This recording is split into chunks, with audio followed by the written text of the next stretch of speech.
Superstar Rajinikanth কেবল একজন অভিনেতা নন, ভক্তদের কাছে তিনি তার চেয়েও বেশি।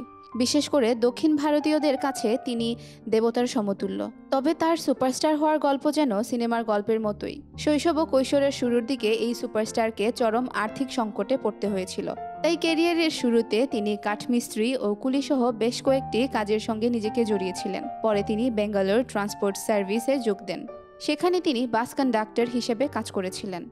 বাস কন্ডাক্টর থেকে কিংবদন্তি অভিনেতা হিসেবে নিজেকে প্রতিষ্ঠিত করেছেন রজনীকান্ত, যার ফলে তার জীবনের প্রতিটি বাঁকে রয়েছে সংগ্রামের গল্প। এবার নির্মিত হতে যাচ্ছে বরেণ্য এই শিল্পীর বায়োপিক, আর সেই ছবি বানানোর দায়িত্ব নিলেন সাজিদ নাদিরওয়ালা।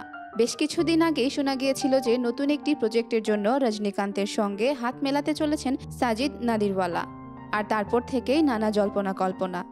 এবার জানা গেল তারা দুজনে আসলে হাত মিলিয়েছেন রজনীকান্তের বায়োপিক আনার জন্য। বলিউড হাঙ্গামার একটি রিপোর্টে সম্প্রতি জানানো হয়েছে সাজিদ নাদিরওয়ালা একটি বড়সড় চুক্তি সই করেছেন রজনীকান্তের সঙ্গে, তাও যে সেই ছবির জন্য নয়, একেবারে অভিনেতার বায়োপিকের জন্য।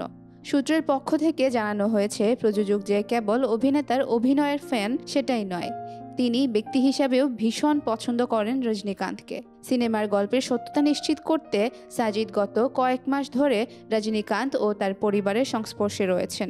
সাজিদ নাদিরওয়ালার মতে একজন বাস কন্ডাক্টর থেকে ভারতীয় ছবির সুপারস্টার হয়ে ওঠা মোটেও মুখের কথা নয়, আর এই গল্প বিশ্বের সকলের জানা উচিত। সাজিদ নিজেই ছবির স্ক্রিপ্ট নিয়ে কাজ করছেন বলেই জানানো হয়েছে রিপোর্টে, এবং তিনি আপ্রাণ চেষ্টা চালাচ্ছেন যাতে অভিনেতার এই বর্ণময় জীবনকে দুর্দান্তভাবে পর্দায় তুলে ধরা যায়।